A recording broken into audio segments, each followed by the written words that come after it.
साथियों नमस्कार and welcome to समाधान द सॉल्यूशन। हम डॉक्टर अशोक विजय और आज मैं फिर से एसएससी जीडी 2025 के लिए जीके जीएस और स्टैटिक जीके की बात करूंगा। और ये वो टॉप एमसीक्यूज होंगे जो कभी न कभी किसी न किसी परीक्षा में, ख़ासतौर से जीडी की परीक्षा में पूछे गए हैं या जिनके इस एसएससी जीडी 2025 की परीक्षा में पूछे जाने की पूरी संभावना है। यह प्रैक्टिस सेट्स की श्रृंखला चल रही है, सीरीज चल रही है और इस सीरीज का नवीं क्लास है, 9th वीडियो है। इसके पहले 8 क्लासेस आ चुकी हैं एसएससी जीडी के लिए, इसके लिए जो आपने देखी होगी और आपने काफ़ी उसको सराहा है। इसके पूर्व कंटेंट और टॉपिक्स की बात करें तो सारा कंटेंट और सारा टॉपिक कवर होगा जीके जीएस का। History, geography, polity, economy, science and technology, प्रमुख दिवस, चर्चित व्यक्तित्व, जो भी परीक्षा में पूछे गए हैं प्रश्न, folk dances, awards and rewards हैं, ऑनर्स हैं, त्यौहार हैं, मेले हैं, योजनाएं हैं, संस्थान हैं, जनगणना से संबंधित प्रश्न लगातार पूछे जाते रहे हैं, राजधानी और उनकी मुद्राएं हैं, नेशनल पार्क, करंट अफेयर्स से भी 1-2 क्वेश्चन इसमें रहेंगे और पुस्तकें एवं लेखक, इस तरह से सारे टॉपिक्स कवर होंगे। तो बहुत ध्यान से, पूरी तन्मयता से और पूरे धैर्य से पूरी वीडियो को देखिए। आइए प्रारंभ करते हैं। पहला प्रश्न है, उपन्यास मैला आंचल के लेखक कौन है? Who is the author of the novel मैला आंचल? बहुत महत्वपूर्ण और चर्चित उपन्यास है मैला आंचल। क्या इसके लेखक देवकीनंदन खत्री हैं या मुंशी प्रेमचंद हैं या फणीश्वरनाथ रेणु हैं या जयशंकर प्रसाद हैं? तो मैला आंचल के लेखक ऑप्शन नंबर सी सही है, Phanishwarnath Renu. So option number C is the right answer. Phanishwarnath Renu का यह उपन्यास है मैला आंचल। आइए व्याख्याएं देखते हैं। हमारे जो क्लासेस हैं इसमें व्याख्याएं बहुत महत्वपूर्ण हैं। चंद्रकांता देवकीनंदन खत्री। चंद्रकांता, ये वही चंद्रकांता है जो यदि आप बहुत पहले ये आता था, शायद आप देखे हों, चंद्रकांता की कहानी। ये एक बहुत बढ़िया सीरियल आता था और बहुत लोकप्रिय हुआ था। तो देवकीनंदन खत्री द्वारा लिखा गया है। गोदान, गबन, निर्मला, सेवा सदन, ये सब मुंशी प्रेमचंद द्वारा लिखे गए हैं। इसमें ये तीनों उपन्यास हैं। सूरज का 7वां घोड़ा, ये धर्मवीर भारती द्वारा लिखा गया है। अप्सरा, सूर्यकांत त्रिपाठी निराला की बहुत चर्चित जो है ये रचना है। 1084 की माँ, महाश्वेता देवी की। तमस, भीष्म साहनी। और ये काव्य है कामायनी, यह जयशंकर प्रसाद द्वारा लिखा गया है। तो इतने महत्वपूर्ण जो है पुस्तकें हैं और उनके लेखक हैं, ये सब परीक्षा में पूछे गए हैं और इनके पूछे जाने की संभावना है, इसलिए बहुत ध्यान से पूरा देखिए। यदि आपको ठीक लग रहा हो, आपको लग रहा हो कि आपके काम की जो चीज़ें हैं, मटेरियल है, तो वीडियो को लाइक कर दीजिएगा और समाधान द सॉल्यूशन को सब्सक्राइब भी कर लीजिएगा, क्योंकि लगातार ये ऐसे ही कंटेंट आपको देखने को मिलेंगे परीक्षा तक। दूसरा प्रश्न है, शांतिवन किसका स्मारक है? Shantivan is whose memorial? Jawaharlal Nehru, Lal Bahadur Shastri, Mahatma Gandhi, Chaudhary Charan Singh. देखिए, शांतिवन जो है, शांति से आप अंदाज़ा लगाएंगे तो ये जवाहरलाल नेहरू का जो है स्मारक है। Option number A is again the right answer. Shantivan Jawaharlal Nehru, क्योंकि शांति के लिए जवाहरलाल नेहरू जाने जाते हैं। इससे आप जो है अंदाज़ा लगा लेंगे। महात्मा गांधी का स्मारक है राजघाट। अक्सर कोई राजनेता जो है आता है तो राजघाट पर जाता है, क्योंकि वो देश के राष्ट्रपिता हैं, उनको श्रद्धांजलि देने जाता है। लाल बहादुर शास्त्री विजय घाट। चौधरी चरण सिंह का किसान घाट, किसानों के नेता थे। इंदिरा गांधी शक्ति स्थल। राजीव गांधी वीरभूमि। जगजीवन राम का जो स्मारक है वो समता स्थल कहा जाता है। और अटल बिहारी वाजपेयी का सदैव अटल। यह स्मारकों के नाम हैं इन राजनेताओं के, इनको ध्यान से देखे रहिए, परीक्षा में आते हैं। तीसरा प्रश्न है, विश्व का चीनी का कटोरा किसे कहा जाता है? ये बड़ा लोकप्रिय, बड़ा फेवरेट क्वेश्चन है आयोगों का। Which is called the sugar bowl of the world? तो शुगर बाउल, आप इस प्रश्न का उत्तर दे पाएंगे। Option number C is the right answer, Cuba. Cuba को चीनी का कटोरा कहा जाता है। कुछ और जो लोकप्रिय नाम हैं देशों के, तो उनको देख लेते हैं। सूर्योदय का देश या उगते सूर्य का देश या निप्पन, ये कहते हैं जापान को। डूबते सूर्य का देश, ये है ब्रिटेन।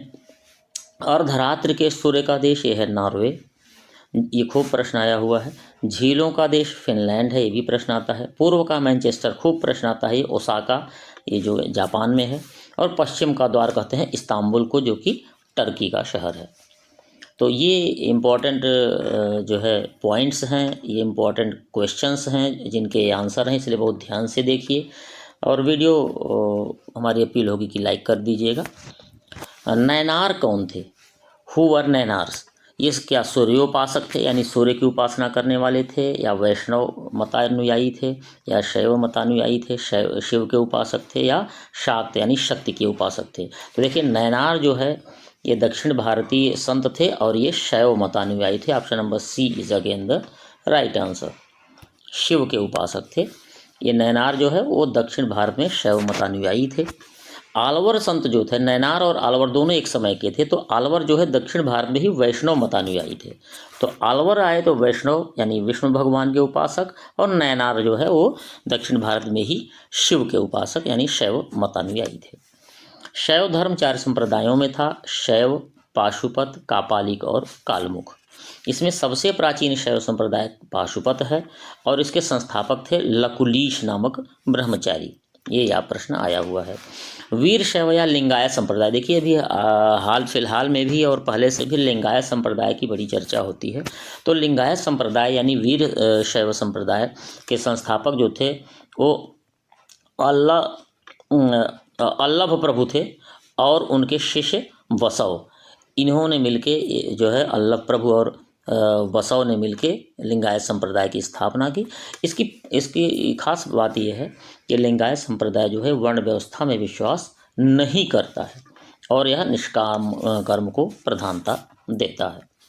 नेक्स्ट, 5वां प्रश्न, एशियाटिक सोसाइटी ऑफ बंगाल की स्थापना किसने की?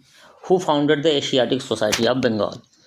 तो ये एशियाटिक सोसाइटी जो है ये विलियम जोन्स से संबंधित है। So option number A is the right answer, Asiatic Society was founded by William Jones. देखिए कुछ और महत्वपूर्ण संस्थाएं और अधिकारी। विलियम फोर्ट, ये कोलकाता में जो है 1784 में स्थापित। इसका उद्देश्य क्या है?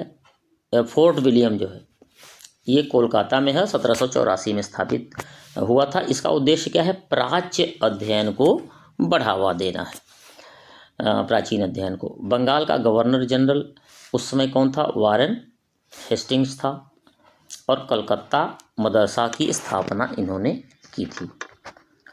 लॉर्ड विलियम बेंटिंग की बात करें तो इसने कलकत्ता मेडिकल कॉलेज की स्थापना की थी 1835 में। हिंदू कॉलेज राजा राममोहन राय ने जो है स्थापित किया 1817 में। संस्कृत कॉलेज ऑफ बनारस ये जोनाथन डंकन ने स्थापित किया।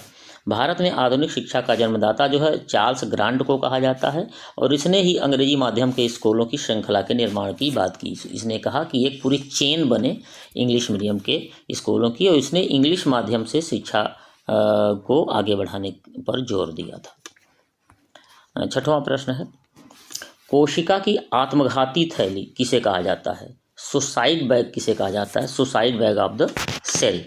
प्लास्टिड्स, लाइसोसोम, माइट्रोकॉन्ड्रिया और अंतःप्रद्रव्य जालिका। सो ऑप्शन नंबर बी सही है, लाइसोसोम को कहा जाता है क्या? कोशिका की आत्मघाती थैली। लाइसोसोम जो है जंतु कोशिका के कोशिका द्रव्य में पाए जाने वाले आवरण युक्त गोल गोल थैलीनुमा अणु हैं। इनका कार्य क्या है? कोशिका के भोजन का पाचन करना इनका मुख्य कार्य है। तो ये याद रखिए कि लाइसोसोम जो है ये महत्वपूर्ण है और ये प्रश्न पहले से भी आया हुआ है, आत्मघाती थैली वाला। लेकिन एक और महत्वपूर्ण प्रश्न आता है, कोशिका का पावर हाउस किसे कहा जाता है? खूब लोकप्रिय है, आप जानते होंगे, माइटोकॉन्ड्रिया को कहा जाता है। यह केवल यूकैरियोटिक कोशिका में पाया जाता है। अब ऐसे भी प्रश्न आते हैं, ये तो प्रश्न आता ही है, कहाँ पाया जाता है? तो यूकैरियोटिक कोशिका में पाया जाता है और इसका मुख्य कार्य है श्वसन क्रिया करना, उसमें सहयोग देना। नेक्स्ट 7वां प्रश्न है, निम्न में से कौन सुमेलित नहीं है? तो 3 सुमेलित हैं, एक नहीं है, उसको बताना है आपको कौन सुमेलित नहीं है। तो गियाउद्दीन बर्नी, तारीख़ फिरोज़शाही, ये सही है।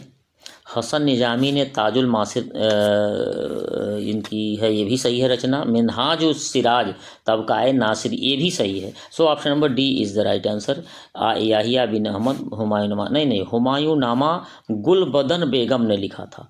हुमायूं नामा गुलबदन बेगम का है, इसलिए ये डी वाला गलत है, सुमेलित नहीं है। सो ऑप्शन नंबर डी सही उत्तर है। देखिए, याहिया बिन अहमद जो है हुमायूं नामा नहीं, गुलबदन बेगम ने हुमायूं नामा लिखा था। और याहिया बिन अहमद का है तारीख़ मुबारक शाही। तो तारीख़ मुबारक शाही याहिया बिन अहमद की है। रचना देखिए, तुगलकनामा खजाइन उल फुतूह, ये अमीर खुसरो की है, ये खूब प्रश्न आया हुआ है। स्टोरियो द मोगोर, ये मनूची का है। रहला इब्न बतूता, ये बहुत बार प्रश्न आया है और लोकप्रिय है प्रश्न है। तारीख़ यामिनी, ये अली उतबी का है, ये भी इम्पॉर्टेंट है। पृथ्वीराज रासो चंदबरदाई, पृथ्वीराज विजय जयानक भट्ट, ये दोनों याद रखिएगा। पृथ्वीराज रासो और पृथ्वीराज विजय दोनों अलग अलग चीज़ें हैं, तो ये जयानक भट्ट का है। और प्रबंध चिंतामणि जो है मेरुतुंग का है। तो इन पुस्तकों को याद रखिए, बड़ी ही उपयोगी हैं। 8वां प्रश्न है,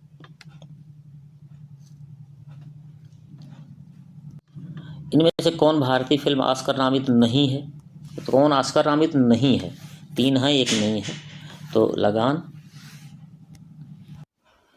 सलाम बॉम्बे, मदर इंडिया और मुग़ल आज़म। तो इसमें से ऑस्कर नामित ये तीनों हैं, लगान भी है, सलाम बॉम्बे भी है, mother India. So option number D Mughal Azam is the right answer.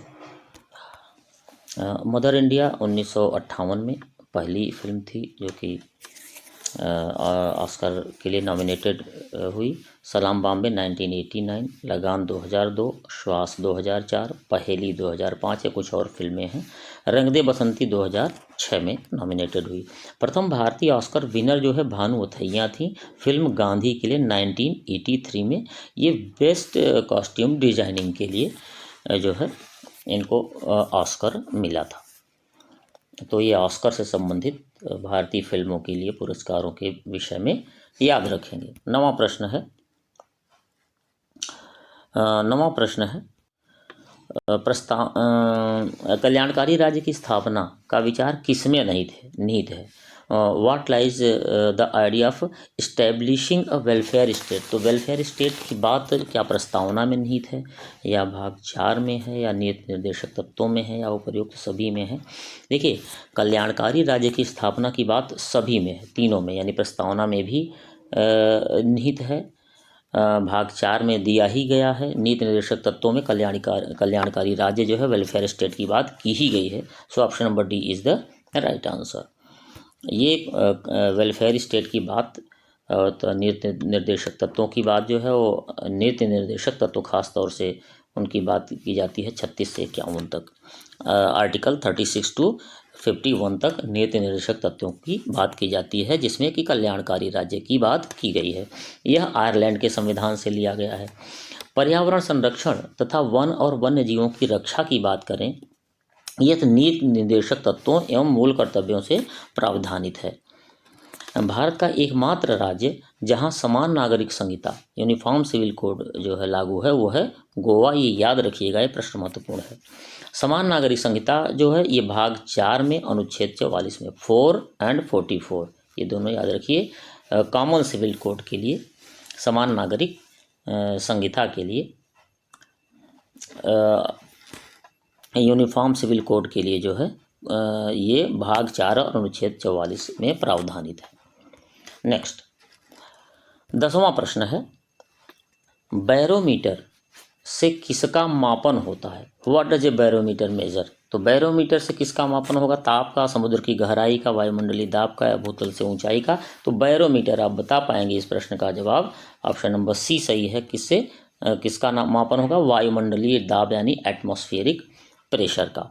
कुछ देखिए ये जो है मापन के लिए कौन से यंत्र जो है उपयोग किए जाते हैं उनकी बात की जाएगी, जो कि परीक्षा में आते हैं। वायुमंडलीय दाब तो ये बैरोमीटर हो गया। अल्टीमीटर ये भूतल से ऊंचाई के मापन के लिए है। फेदोमीटर ये भी खूब प्रश्न आया है, समुद्र की गहराई मापने के लिए। हाइग्रोमीटर ये भी प्रश्न आता है, हवा की आर्द्रता यानी ह्यूमिडिटी के लिए। हाइड्रोमीटर दोनों अलग हैं, हाइग्रोमीटर हाइड्रोमीटर। तो हाइड्रोमीटर द्रव का घनत्व। सिस्मोग्राफ ये भी खूब प्रश्न आता है, भूकंप के मापन के लिए। ऑडियोमीटर सुनने की क्षमता। सोनोमीटर ध्वनि तरंगों का मापन। स्पीडोमीटर वाहन की गति, जो कि आगे हेड के ऊपर लगा रहता है, आप देखे होंगे। और ओडोमीटर जो है वाहन द्वारा तय की गई दूरी। ये दोनों किसी भी कार में या मोटरसाइकिल में दिख जाएंगे आपको। तो ये इतने महत्वपूर्ण पॉइंट्स हैं, इनको याद रखेंगे आप।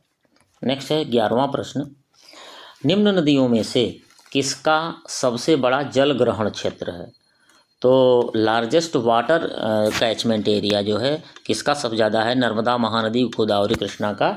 तो सबसे ज़्यादा जो है जल ग्रहण क्षेत्र गोदावरी का है। ऑप्शन नंबर सी सही है। सबसे बड़ी नदी भी है। यह जो है निकलती कहाँ से, उद्गम कहाँ से है? महाराष्ट्र में त्र्यंबकेश्वर पहाड़ी है, नासिक में जनपद में है, और महाराष्ट्र जो है राज्य में। तो त्र्यंबकेश्वर, जहाँ की त्र्यंबकेश्वर शिवलिंग भी है, ज्योतिर्लिंग, बहुत प्रसिद्ध ज्योतिर्लिंग है इसी नासिक में। और यही नासिक में जो है क्या लगता है? गोदावरी नदी के ही तट पर कुंभ मेला भी लगता है। भारत की सबसे लंबी प्रायद्वीपीय नदी की बात करें तो ये गंगा के बाद दूसरी सबसे लंबी नदी है। कौन सी? गोदावरी। तो भारत की सबसे लंबी प्रायद्वीपीय नदी गोदावरी है, और यह गंगा के बाद दूसरी सबसे लंबी नदी है पूरे देश की।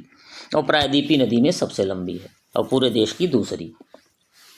अन्य नाम इसके क्या है? वृद्ध गंगा और बृहद गंगा।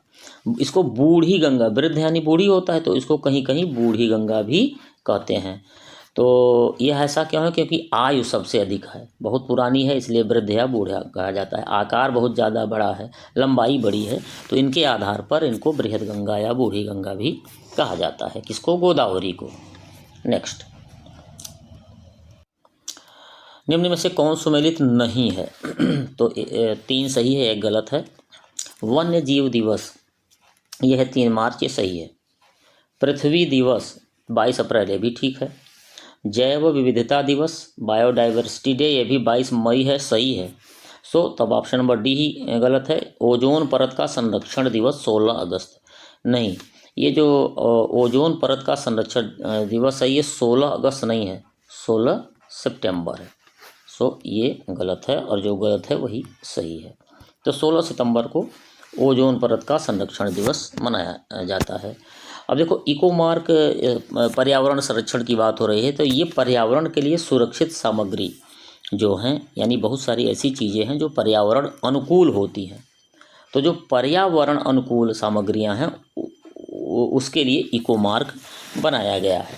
इससे ये पता चलता है, यानी इस मानक पर जो खरे होंगे वो पर्यावरण सुरक्षित सामग्री कहे जाएंगे। नेक्स्ट है 13वां प्रश्न है, निम्न में से कौन सी संस्था कृषि क्षेत्र को सर्वाधिक साख प्रदान करती है, सर्वाधिक क्रेडिट ऋण प्रदान करती है एग्रीकल्चर सेक्टर को? कौन सी?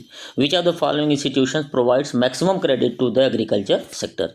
वाणिज्यिक बैंक, सहकारी बैंक, क्षेत्रीय ग्रामीण बैंक। देखिए, क्षेत्रीय ग्रामीण बैंक लिखा जरूर है, लेकिन वाणिज्यिक बैंक जो है, कॉमर्शियल बैंक ही सबसे ज़्यादा कृषि ऋण प्रदान करते हैं। सो option number A is the right answer.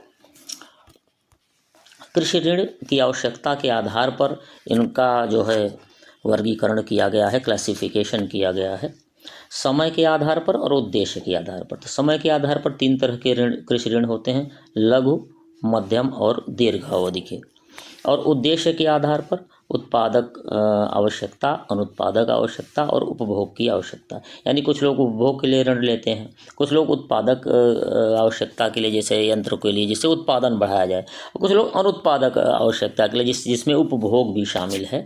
कुछ मान लीजिए ऐसी चीज़ें जैसे गहना बनवाने के लिए, ये सब चीज़ें हैं तो अनुत्पादक हैं, इसमें इसके ये उत्पादन से संबंधित नहीं है।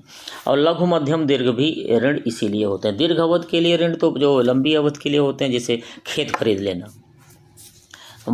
मध्यम अवधि के लिए जैसे मशीनें खरीद लेना, सिंचाई के साधन खरीद लेना, ये सब चीज़ें। और लघु अवधि के लिए जैसे बीज, खाद, इन सब के लिए ऋण लिया जाता है समय के आधार पर। तो ये है कृषि ऋण से संबंधित तथ्य। नेक्स्ट 14वां प्रश्न है, त्योहारों का त्योहार किसे कहा जाता है? ये बहुत बढ़िया प्रश्न है। विच is called the festival of the festivals. और ये है ऑप्शन नंबर ए सही है। हॉर्नबिल महोत्सव जो है वो त्योहारों का त्योहार कहा जाता है। यह नागालैंड का प्रसिद्ध वार्षिक उत्सव है और यह 1 दिसंबर से 10 दिसंबर तक 10 दिन तक चलने वाला उत्सव है। बहुत प्रसिद्ध उत्सव है नागालैंड का। और नागालैंड की स्थापना दिवस जो है 1 दिसंबर को होता है और इसी से यह 1 दिसंबर से ही इस उत्सव का भी प्रारंभ होता है। किसका?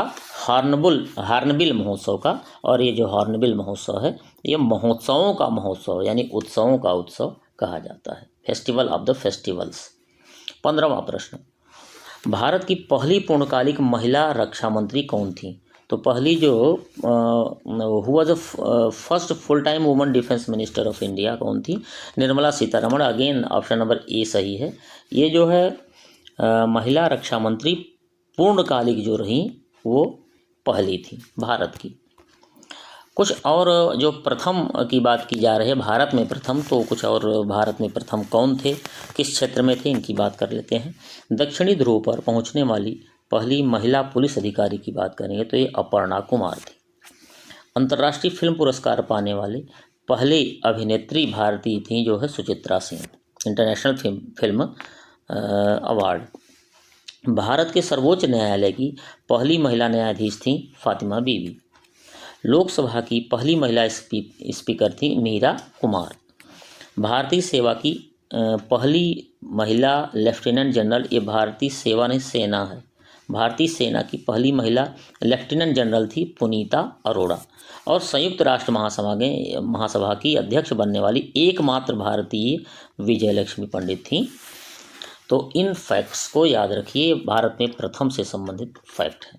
नेक्स्ट 16वां प्रश्न है, हाल ही में सर्वोच्च न्यायालय के ध्वज और प्रतीक चिन्ह, याद रखिएगा, इसका अनावरण किसके द्वारा किया गया है?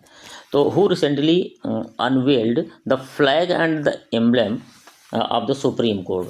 तो सुप्रीम कोर्ट का ध्वज और प्रतीक चिन्ह का अनावरण राष्ट्रपति के द्वारा किया गया है। Option number E is again the right answer. यह 1 सितंबर 2024 को अभी किया गया है।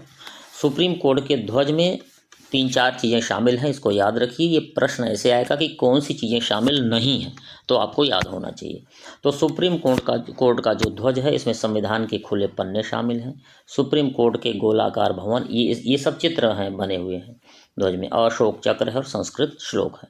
तो इन चारों के अलावा यदि कोई ऐसी चीज़ दी गई है ऑप्शन में तो आप बताएंगे कि वो शामिल नहीं है।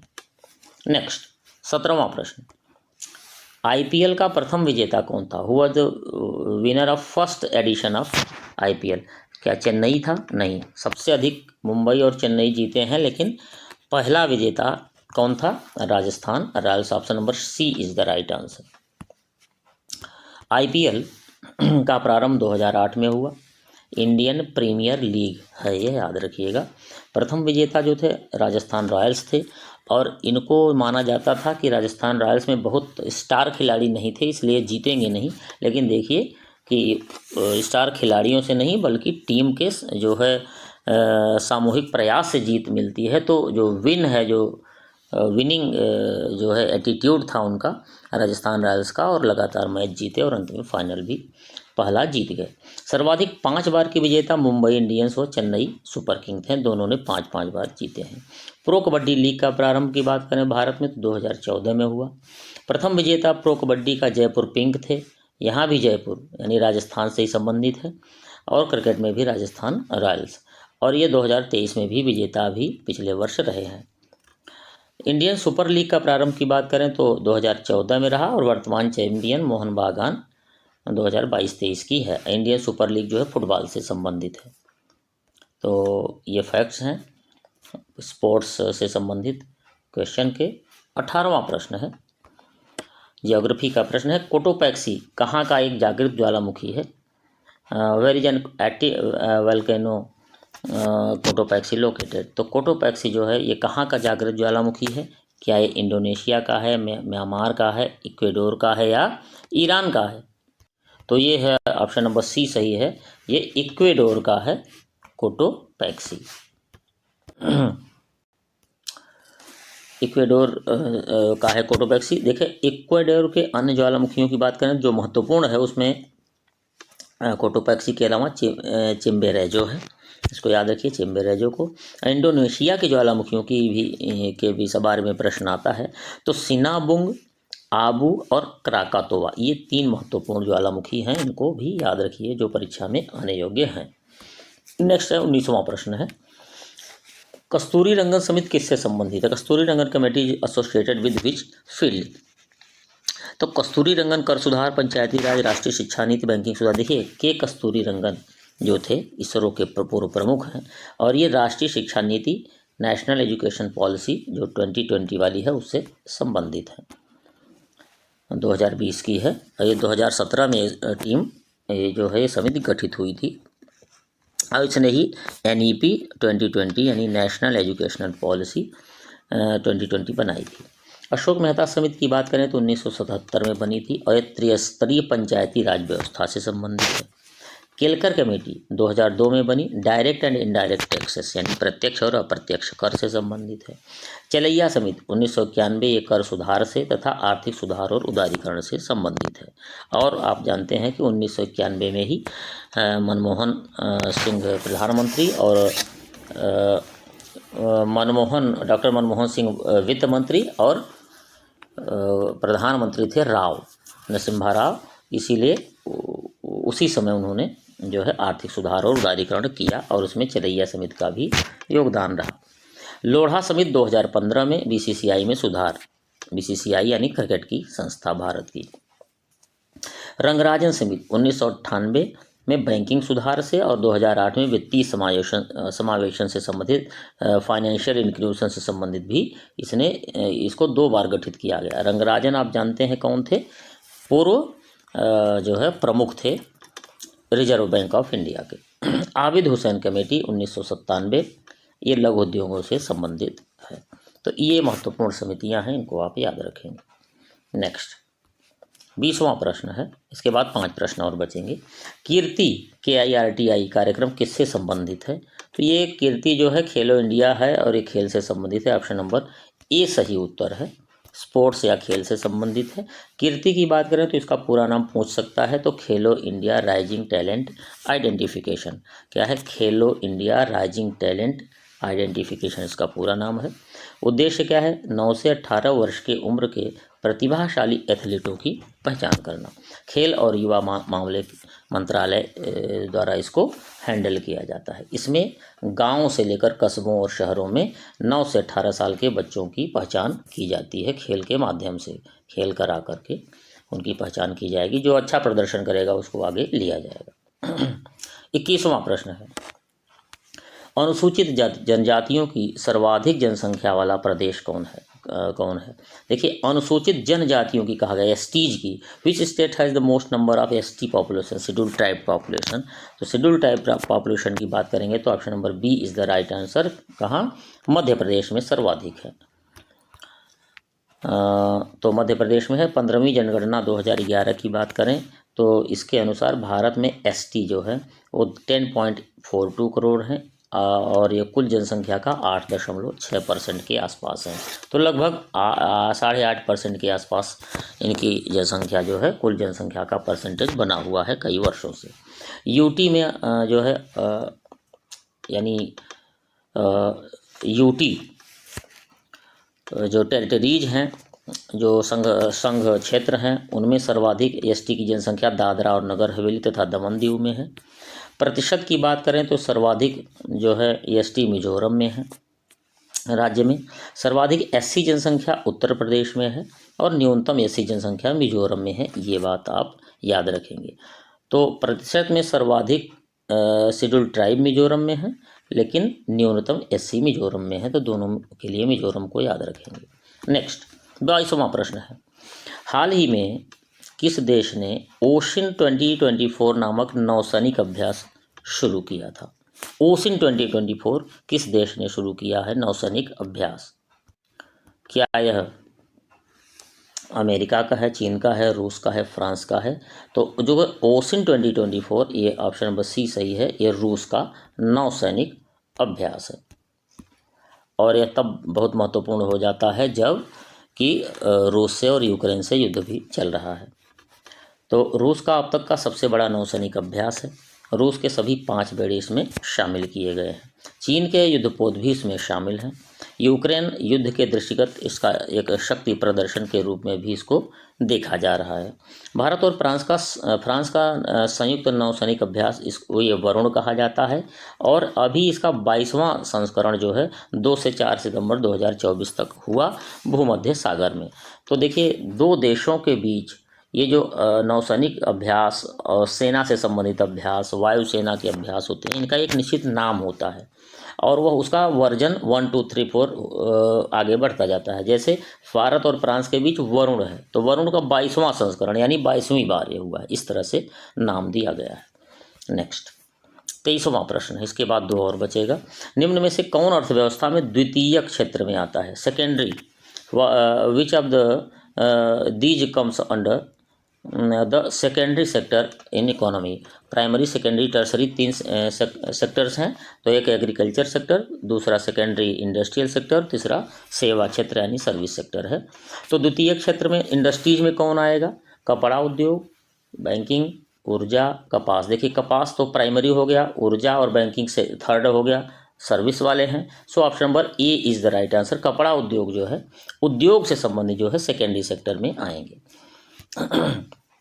प्राथमिक क्षेत्र में कृषि, पशुपालन, खनन, मत्स्य पालन आदि आएंगे, कृषि या उससे संबंधित होंगे। द्वितीयक में उद्योग आएंगे, निर्माण और विनिर्माण से संबंधित आएंगे चीज़ें। और तृतीयक में सेवाएं आएंगी, जिसमें बैंकिंग, यातायात, बीमा, संचार आदि। ये जो तृतीयक है, द्वितीयक और प्राइमरी, इनको जो है इनको सर्विसेज देता है। जैसे बैंकिंग की सर्विस, यातायात की सर्विस, ट्रांसपोर्टेशन, बीमा, संचारी सारे सर्विसेज देते हैं ये प्राइमरी और सेकेंडरी को, इसलिए बड़ा महत्वपूर्ण है। और सबसे ज़्यादा कभी प्रश्न आ जाए कि सबसे अधिक जो है पैसा कहाँ से आ रहा है, तो ये तृतीय क्षेत्र से आ रहा है, याद रखिएगा। उसके बाद द्वितीय, फिर प्राइमरी।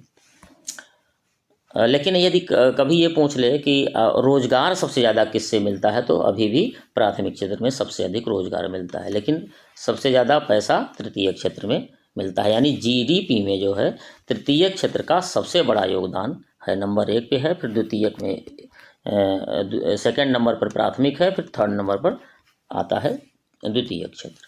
इस तरह से 24वां प्रश्न, कौन सी नदी बिहार का शोक कही जाती है? Sorrow of Bihar. देखिए, पूरा बाढ़ से बर्बाद कर देती है, तो ये कोसी नदी है, ऑप्शन नंबर ए सही है, जो कि बिहार का शोक कही जाएगी। कुछ और नदियां हैं जो कि शोक कही जाती हैं, कहाँ की देख लीजिए। कोसी नदी तो बिहार का हो गई। बंगाल का शोक जो है दामोदर नदी है, वहाँ भी वही उपद्रव उत्पात मचाती है। बंगाल का आतंक जो है कल जलकुंभी है, दोनों अलग अलग चीज़ें हैं। तो बंगाल का शोक दामोदर नदी है और बंगाल का आतंक जलकुंभी है। असम का शोक ब्रह्मपुत्र नदी है। चीन का शोक हुआंगहो नदी या पीली नदी है। भारत की सबसे बड़ी प्रायद्वीपीय नदी गोदावरी, ये पॉइंट आया था प्रश्न अभी। ब्राह्मणी नदी जो है ये दक्षिण की कोयल कही जाती है, इसको आप याद रखेंगे। नेक्स्ट 25वां और अंतिम प्रश्न है, कामाख्या मंदिर किस राज्य का महत्वपूर्ण पर्यटन स्थल है? Kamakhya temple is an important tourist destination of which state?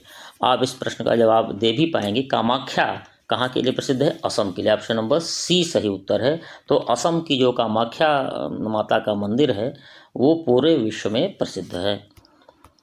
मेला जो है यहाँ अम्बुबाची मेला लगता है। अम्बुबाची मेला कामाख्या देवी मंदिर के प्रांगण में ही लगता है और ये 4 दिवसीय मेला होता है। ये बहुत प्रसिद्ध मेला है असम का भी और कामाख्या मंदिर का भी। जोनबिल मेला ये भी असम से संबंधित है। लोक नृत्य की बात करें असम के तो बिहू, बागुरुम्बा, भोरताल और ओजापाली ये प्रमुख लोक नृत्य हैं कहाँ के? असम के। त्योहारों की बात करें तो बोहाग बिहू नववर्ष जिसको कहा जाता है, वैशागु और माघ बिहू ये बिहू 3 तरह के हैं जो कि फसल उत्सव में एक होता है, एक नववर्ष है बोहाग बिहू। ये भी प्रश्न आया हुआ है कि कौन सा बिहू नववर्ष कहा जाता है असम का, तो आप याद रखेंगे बोहाग बिहू, और फसल से संबंधित है माघ बिहू। तो ये बिहू जो है प्रसिद्ध है असम का। तो साथियों, आपने ये भी देखा कि आपके कितने काम की ये वीडियोज़ हैं, ये किस लेवल की क्लासेस हैं, और आपने वैसे तो 25 प्रश्न किए हैं, लेकिन आप ये अनुमान मान के चलिए कि 150 प्रश्न, 150 प्लस प्रश्नों से अधिक प्रश्नों के उत्तर आपको इसमें मिले हैं। इसलिए बहुत ध्यान से 1 बार 2 बार वीडियोज़ को देखते जाइए। समाधान द सॉल्यूशन के लिए आपकी प्रतिक्रिया बहुत ही उत्साहवर्धक रही है, इसलिए बिल्कुल ये प्रतिक्रिया बनाए रखें, इसको लगातार देखिए, लाइक करिए, शेयर करिए जीडी से संबंधित जो छात्र हैं उनके लिए, और चैनल समाधान द सॉल्यूशन को सब्सक्राइब कर लीजिएगा। हौसला हमारा भी बढ़ेगा और हम प्रयास करेंगे कि लगातार आपको परीक्षा तक लगातार बने रहें, और जैसे जैसे नज़दीक आएगा वैसे वैसे हम प्रयास करेंगे कि और आपको स्पीड बढ़ाएं इसमें। और अंत में जो है मैराथन क्लासेस भी हमारी तरफ से आपको दी जाएंगी। तो बिल्कुल बने रहिए और तैयारी में लगे रहिए। भगवान का स्मरण, अपने माता पिता का स्मरण करते रहिए, आशीर्वाद सबका लेते रहिए, और अपने पर पूरा विश्वास रखिए, और आपको सफलता निश्चित मिलेगी। आप निश्चित शिखर पर रहेंगे, इसमें कोई दो मत नहीं है। बिल्कुल मेहनत में लगे रहिए। बहुत बहुत धन्यवाद। जय हिंद, वंदे मातरम।